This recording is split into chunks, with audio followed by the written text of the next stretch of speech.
Happy Sunday, and thank you very much for the comments on the YouTube. Mark Tutton says, are any of these MPs going to get investigated and charged? Well, probably not, because almost certainly what they've done is within the rules and is perfectly legal. I don't think it's necessarily moral or justified, and Michael Gove, I think, agrees with me entirely.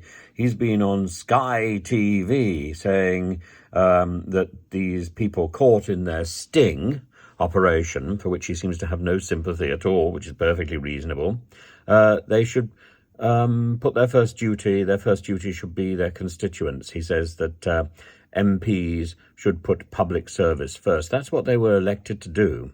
And Matt Hancock and Kwasi Kwarteng have both gone on record now, have been filmed talking about how much money they can grab by doing as little work as possible by sitting on a board 6 days or 6 times in a year, and possibly even remotely, digitally, on Zoom.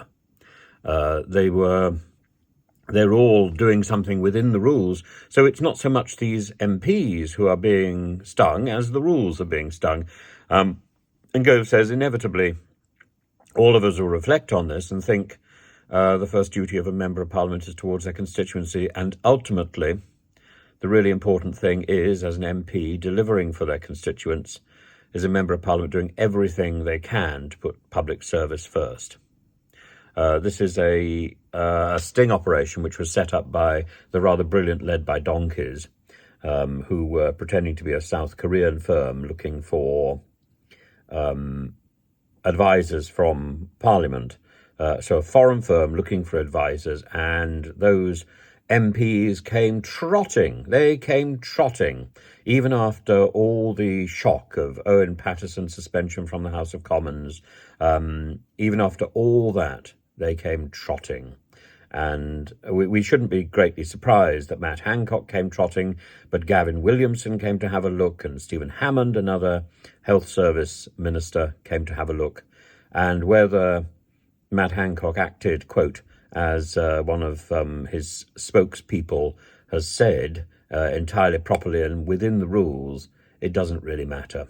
As Kwasi Kwarteng, the man with the prodigious package, says, I obviously don't need to earn a king's ransom. Well, obviously not, Kwasi Kwarteng. So therefore you just come across as somebody who is greedy for an even bigger package than the one you were trying to flog us earlier. And then he says, I don't need to earn a king's ransom, but I wouldn't do anything for less than $10,000 a month. And then he corrects himself to pounds. It's shocking that these people could have been led astray so easily, and that indeed a fake company could be so convincing, when actually, when you look at the fake company as it was set up, it really isn't that convincing. And there you've got Sir Graham Brady, who was the person who paraded around with all the nonsense that led to Liz Truss hijacking the government for a good 6 months, really, while she tried to become Prime Minister. And Brady, in charge of the 1922 committee, in charge of the rules, the ridiculous rules, which he didn't even think to revise before the next Prime Minister had to be sorted out. Ridiculous people.